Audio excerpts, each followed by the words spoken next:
نحمدہ ونصلی علی رسولہ الکریم اما بعد۔ ولی کے بغیر نکاح باطل ہے۔ رسول اللہ صلی اللہ علیہ وسلم نے ارشاد فرمایا، ایما امرأۃ نکحت بغیر اذن ولیہا فنکاحها باطل فنکاحها باطل فنکاحها باطل۔ جس عورت نے اپنے ولی کی اجازت کے بغیر نکاح کیا تو اس کا نکاح باطل ہے، اس کا نکاح باطل ہے، اس کا نکاح باطل ہے۔ سب کچھ واضح ہونے کے باوجود ایسے صاحب علم موجود ہیں جو اس کی بھی تعویلات میں ایسے حد سے گزرتے ہیں کہ حدیث رسول کی وضاحت کو عام انسان کے لیے مشکوک کر دیتے ہیں۔ اللہ تعالیٰ ایسے پڑھے لکھے جاہلوں سے معاشرے کو محفوظ فرمائے، آمین۔ ولی کے بغیر نکاح کی شرعی حیثیت۔ شریعت اسلامیہ میں مرد و زن کو بدکاری، فحاشی، عریانی اور بے حیائی سے محفوظ رکھنے کے لیے نکاح کی انتہائی اہمیت وارد ہوئی ہے۔ شیطان جو انسان کا ازلی دشمن ہے اسے راہ راست سے ہٹانے کے لیے مختلف ہتھ کنڈے استعمال کرتا ہے۔ موجودہ معاشرے میں بھی امت مسلمہ میں بدکاری و فحاشی کو عروج دینے کے لیے مختلف یہودی ادارے اور ان کے متبعین دن رات مصروف عمل ہیں، جنہوں نے انسانی حقوق کے تحفظ اور آزادی نسواں کے نام پر کئی ادارے اور سوسائٹیز بنا کر مسلمان ممالک میں فحاشی اور بے حیائی کے پنجے تیز کیے ہوئے ہیں۔ یہ لوگ یورپ کی طرح ہمارے مسلمان معاشرے کو بھی آلودہ کرنا چاہتے ہیں، حالانکہ ہمارے رسول مکرم صلی اللہ علیہ وسلم نے اس قباحت سے بچانے کے لیے آنکھ اور شرمگاہ کی حفاظت کے لیے مسلم مرد و زن کے لیے نکاح کی بڑی اہمیت بیان کی ہے۔ ارشاد باری تعالیٰ ہے، تم میں سے جو لوگ مجرد ہوں اور تمہارے لونڈی غلاموں میں جو صالح ہوں ان کے نکاح کر دو، اگر وہ غریب ہوں تو اللہ اپنے فضل سے ان کو غنی کر دے گا، اللہ بڑی وسعت والا اور علم والا ہے۔ سورہ نور آیت نمبر 32۔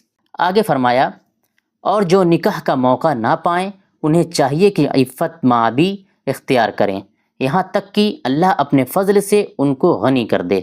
ان آیات میں اللہ تعالیٰ نے نکاح کا امر بیان کیا ہے اور یہ بھی بتایا کہ جنہیں نکاح کی استطاعت نہ ہو وہ اپنے آپ کو پاک و صاف رکھیں اور بدکاری و زنا سے بچے رہیں۔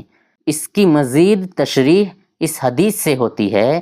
سیدنا عبداللہ بن مسعود رضی اللہ تعالیٰ عنہ سے مروی ہے کہ رسول اللہ صلی اللہ علیہ وسلم نے ارشاد فرمایا، اے نوجوانوں کی جماعت، تم میں سے جو شخص اسباب نکاح کی طاقت رکھتا ہو وہ نکاح کرے، کیونکہ یہ نگاہ کو نیچا اور شرمگاہ کو محفوظ رکھتا ہے، اور جو اس کی طاقت نہ رکھے وہ روزے رکھے، کیونکہ روزے آدمی کی طبیعت کا جوش ٹھنڈا کر دیتے ہیں۔ بخاری و مسلم۔ سیدہ عائشہ صدیقہ رضی اللہ تعالی عنہا سے مروی ہے کہ رسول اللہ صلی اللہ علیہ وسلم نے فرمایا، نکاح کرنا میری سنت ہے، جس نے میری سنت پر عمل نہ کیا وہ مجھ سے نہیں۔ ابن ماجہ۔ اسی طرح قرآن مجید میں نکاح کو سکون اور محبت و رحمت کا باعث قرار دیا گیا ہے، اور کہیں محسنین غیر مصافحین کہہ کر بدکاری سے اجتناب کا حکم دیا ہے۔ لہذا بدکاری اور زناکاری سے بچنے کے لیے ہمیں نکاح جیسے اہم کام کو سر انجام دینا چاہیے، اور اس کے لیے طریقہ کار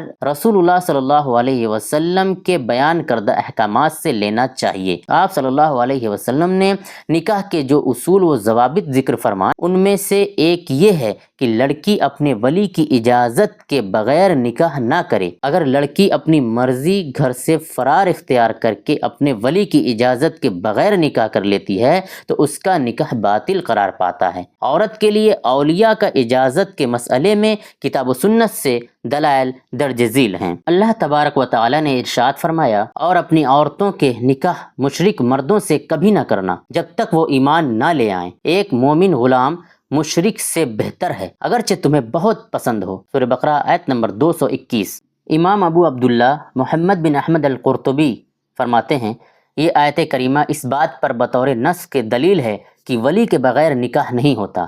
امام محمد باقر رحمۃ اللہ علیہ نے فرمایا کہ نکاح کا بذریعہ ولی منعقد ہونا اللہ کی کتاب میں موجود ہے۔ پھر انہوں نے وَلَا تُنْكِحُ الْمُشْرِكِينَ آیت کریمہ پڑھی۔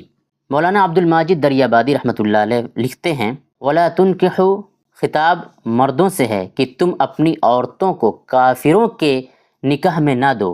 حکم خود عورتوں کو براہ راست نہیں مل رہا ہے کہ تم کافروں کے نکاح میں نہ جاؤ، یہ طرز خطاب بہت پرمعنی ہے، صاف اس بات پر دلالت کر رہا ہے کہ مسلمان عورتوں کا نکاح مردوں کے واسطے سے ہونا چاہیے۔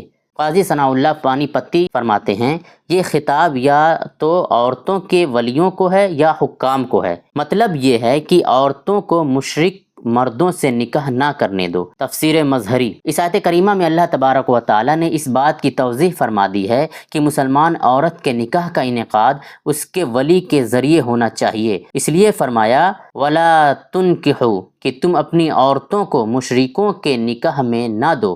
اگر ولی کا نکاح میں ہونا لازم نہ ہوتا تو اللہ تبارک و تعالی اس انداز سے خطاب نہ فرماتا، بلکہ عورتوں کو حکم دیتا کہ تم ان کے ساتھ نکاح نہ کرو، حالانکہ ایسے نہیں فرمایا۔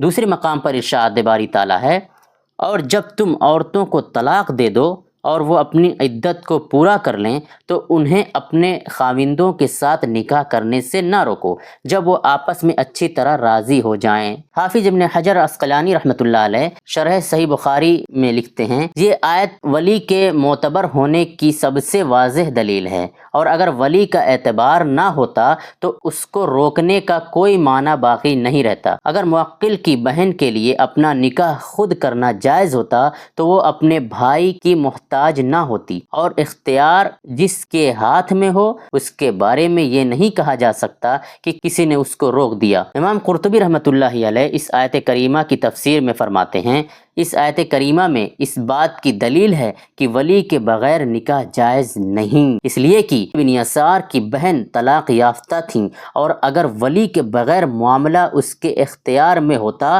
تو وہ اپنا نکاح خود کر لیتی اور اپنے ولی کی محتاج نہ ہوتی۔ اور اس آیت کریمہ میں فَلَا تَعْضُلُوهُنَّ میں خطاب اولیاء کو ہے۔ نکاح میں عورت کی رضامندی کے باوجود معاملہ مردوں پر موقوف ہے۔ مذکورہ بالا آیت کریمہ کا شان نزول یہ ہے، ابن یسار کی بہن کو ان کے خاوند نے طلاق دے دی، پھر عدت کے پورا ہو جانے کے بعد وہ دونوں آپس میں دوبارہ نکاح کرنے پر راضی ہو گئے۔ ابن یسار نے اپنی بہن کا نکاح دینے سے انکار کر دیا۔ اس آیت میں اللہ تعالیٰ نے یہ مسئلہ سمجھا دیا کہ عورت کے ولی کا حق اس کے نکاح کے انعقاد میں موجود ہے۔ اگر ایسی بات نہ ہوتی تو اللہ تعالیٰ مردوں کو منع نہ کرتا۔ مردوں کو خطاب کرنے سے یہ بات عیاں ہو جاتی ہے کہ حق ولایت اللہ تعالیٰ نے مردوں کے لیے رکھا ہے، اور یہی بات امام بغوی نے اپنی تفسیر معالم التنزیل، امام ابن قدامہ نے المغنی اور امام ابن کثیر نے اپنی تفسیر میں لکھی ہے، اور اسی بات کو امام طبری نے اپنی تفسیر الطبری میں صحیح قرار دیا ہے۔ فتح الباری کتاب النکاح۔ اگر نکاح کا معاملہ عورت کے ہاتھ میں ہوتا تو اللہ تعالیٰ عورتوں کو خطاب کرتے، مردوں کو خطاب نہ کرتے۔ ملاحظہ ہو تفسیر قرطبی۔ اس مسئلے کی مزید وضاحت کئی ایک احادیث صحیحہ سے بھی ہوتی ہے، جن میں سے چند ایک درج ذیل ہیں۔ دور جاہلیت میں ولی کی اجازت کے ساتھ نکاح کے علاوہ بھی نکاح کی کئی صورتیں رائج تھیں، جن کی تفصیل صحیح بخاری میں ام المومنین عائشہ صدیقہ رضی اللہ تعالی عنہا سے مروی ہے۔ فرماتی ہیں، ان میں سے ایک نکاح جو آج کل لوگوں میں رائج ہے کہ آدمی دوسرے آدمی کے پاس اس کے زیر ولایت لڑکی یا اس کی بہن کے لیے نکاح کا پیغام بھیجتا، اسے مہر دیتا، پھر اس سے نکاح کر لیتا۔ پھر نکاح کی کچھ دوسری صورتیں ذکر کیں جو کہ ولی کی اجازت کے بغیر رائج تھیں۔ آخر میں فرمایا، جب محمد صلی اللہ علیہ وسلم کو حق کے ساتھ مبعوث کیا گیا تو آپ صلی اللہ علیہ وسلم نے جاہلیت کے تمام نکاح منہدم کر دیے سوائے اس نکاح کے جو آج کل رائج ہے۔ اس حدیث سے یہ معلوم ہوا کہ رسول اللہ صلی اللہ علیہ وسلم نے اپنے زمانے میں نکاح کی صرف ایک صورت باقی رکھی جو کہ ولی کی اجازت پر مبنی ہے، اور ولی کی اجازت کے علاوہ نکاح کی تمام صورتوں کو منہدم کر دیا۔ لہذا جو نکاح ولی کی اجازت کے بغیر کیا جائے وہ جاہلیت کے نکاح کی صورت ہے جس کی اسلام میں کوئی گنجائش نہیں۔ علاوہ ازیں رسول اللہ صلی اللہ علیہ وسلم کی چند ایک احادیث صحیحہ مرفوعاً ملاحظہ فرمائیں۔ رسول اللہ صلی اللہ علیہ وسلم نے ارشاد فرمایا، سیدنا ابو موسیٰ اشعری رضی اللہ تعالیٰ عنہ سے مروی ہے کہ رسول اللہ صلی اللہ علیہ وسلم نے فرمایا، ولی کے بغیر نکاح نہیں۔ ابو داؤد، ترمذی، ابن ماجہ، دارمی، ابن حبان، طحاوی، احمد، دار قطنی، حاکم، بیہقی وغیرہ۔ امام حاکم فرماتے ہیں کہ اس مسئلے میں سیدنا علی، سیدنا عبداللہ بن عباس، سیدنا معاذ بن جبل، سیدنا عبداللہ بن عمر، سیدنا ابو ذر غفاری، سیدنا مقداد بن اسود، سیدنا عبداللہ بن مسعود، سیدنا جابر بن عبداللہ، سیدنا ابو ہریرہ، سیدنا عمران بن حسین، سیدنا عبداللہ بن عمرو اور سیدنا انس بن مالک رضی اللہ عنہم سے احادیث مروی ہیں اور اکثر صحیح ہیں۔ اور اسی طرح اس مسئلے میں ازواج النبی جیسے سیدہ عائشہ صدیقہ، سیدہ ام سلمہ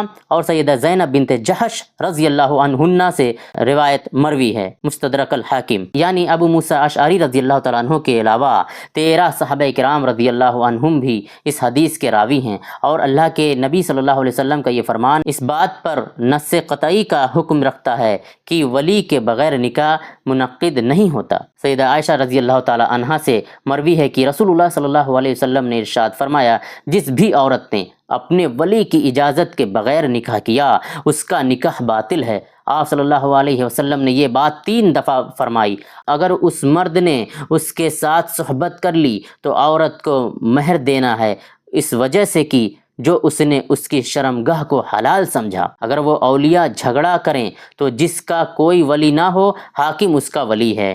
شرح السنہ، ابو داؤد، ترمذی، ابن ماجہ، دارمی، الشافعی، احمد، ابن حبان، طحاوی، دارقطنی، حاکم، بیہقی۔ اس حدیث کی شرح میں محدث عظیم آبادی رحمۃ اللہ علیہ لکھتے ہیں، یہ حدیث اس بات پر دلالت کرتی ہے کہ ولی کے بغیر نکاح صحیح نہیں۔ آگے مزید فرماتے ہیں، حق یہی ہے کہ ولی کے بغیر نکاح باطل ہے، جیسا کہ اس پر باب کی حدیث دلالت کرتی ہے۔ علاوہ ازیں حدیث عائشہ رضی اللہ تعالیٰ عنہ میں ایما کلمہ عموم ہے، جس میں باکرہ، طیبہ، چھوٹی بڑی ہر طرح کی عورت داخل ہے، کہ جو بھی عورت ولی کے بغیر اپنا نکاح از خود کرے اس کا نکاح باطل ہے۔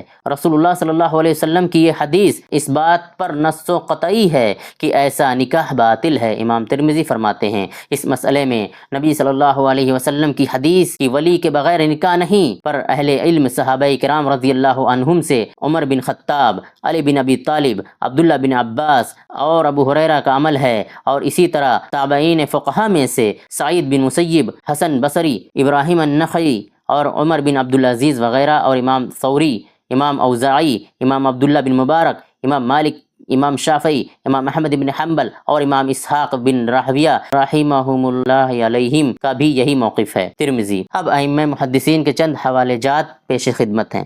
امام مالک رحمۃ اللہ علیہ کا یہ مذہب ہے کہ ولی کے بغیر نکاح نہیں ہے، اور یہ ولایت نکاح کی صحت میں شرط ہے، یعنی اگر ولایت مفقود ہوئی تو نکاح درست نہیں ہوگا۔ فقہ حنبلی میں بھی نکاح کے لیے ولی ہونا ضروری قرار دیا گیا ہے۔ امام ابن قدامہ حنبلی رقم تراز ہیں، یقیناً ولی کے بغیر نکاح صحیح نہیں، اور عورت اپنے اور اپنے علاوہ کسی دوسرے کے نکاح کی مختار نہیں، اور نہ ہی اپنا نکاح کرانے کے لیے اپنے ولی کے علاوہ کسی دوسرے شخص کو ولی بنانے کی مختار ہے۔ اگر اس نے ایسا کیا تو نکاح صحیح نہیں ہوگا۔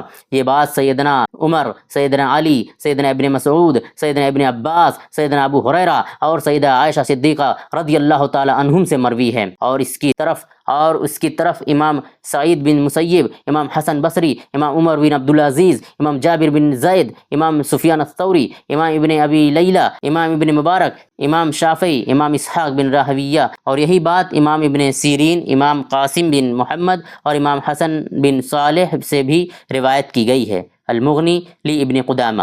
امام شافعی رحمۃ اللہ علیہ اس آیت کے بارے میں فرماتے ہیں، یہ آیت کریمہ اللہ تعالیٰ کی کتاب میں اس بات پر دلالت کے اعتبار سے واضح ترین ہے کہ عورت کو بغیر ولی کے نکاح کرنے کی اجازت نہیں، اور آگے مزید فرماتے ہیں، ولی کے بغیر عقد قائم کرنا باطل ہے۔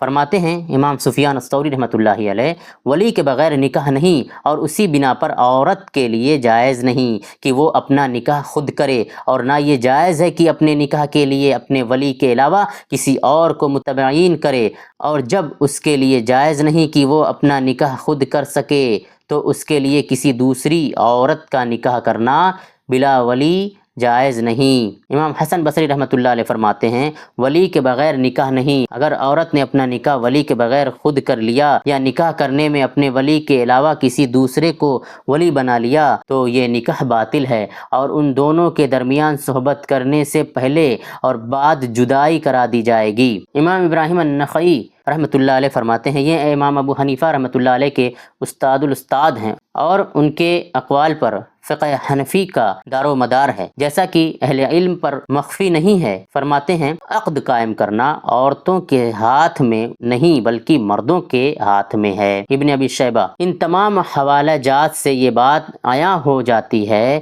کہ کتاب و سنت اور جمہور ائمہ محدثین کے نزدیک عورت کا نکاح ولی کے بغیر قائم نہیں ہو سکتا۔ جو عورت اپنا نکاح خود کر لیتی ہے ایسا نکاح باطل ہے اور ان دونوں کے درمیان جدائی کرا دی جائے گی تاکہ وہ ناجائز فعل سے مرتکب نہ ہو۔ موجودہ دور میں کئی ایک ایسے واقعات رونما ہو چکے ہیں کہ لڑکیاں گھروں سے فرار اختیار کر کے اپنے عاشقوں کے ساتھ عدالت میں جا کر نکاح کر لیتی ہیں اور مسلم معاشرے کے لیے بالعموم اور ان کے والدین کے لیے بالخصوص ذلت و رسوائی کا باعث بنتی ہیں۔ اللہ تعالیٰ ان سب فتنوں سے مسلمانوں کی حفاظت فرمائے، آمین۔